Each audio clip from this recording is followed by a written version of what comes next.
सुना है मैया तोरे मंदिरिया आ बैठा छौड़ी चढ़ावैले चुनरिया।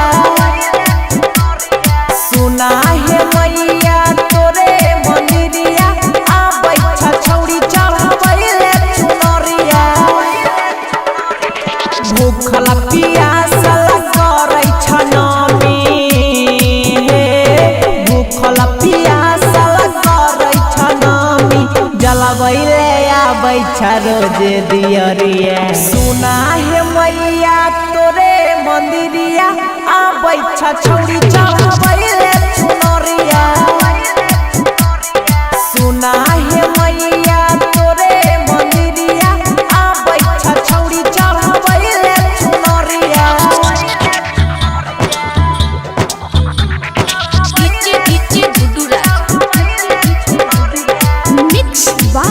बबलू बंसाली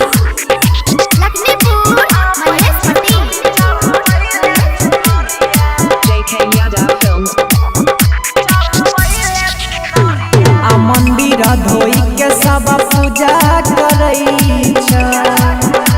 आ मंदिर धोई के सब पूजा करै छ। 9 दिन कलशा घर में रखै छ। आ सुनर दुल्हा सभे के दिहो हे सुनर दुल्हा सभे के दिहो कहै छ तोरा से तोरे गुजरिया। सुना है मैया तोरे मंदिरिया आबै छ छौड़ी चढ़ावैले चुनरिया। सुना है मैया तोरे मंदिरिया आबै छ छौड़ी चढ़ावैले चुनरिया।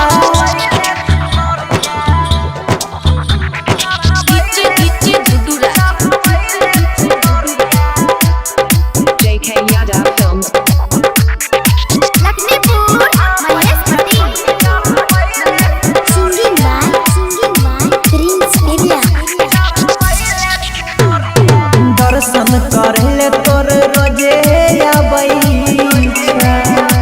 आ दर्शन करले तोर रोजे आबै छ। कहै छ पीर सा भजन गाबै छ। आ राइटर अंकित चंदन के मैया हे राइटर अंकित चंदन के मैया जीवन में कर दिहो इंजोरिया। सुना है मैया तोरे मंदिरिया आबै छ छौड़ी चढ़ावैले चुनरिया। सुना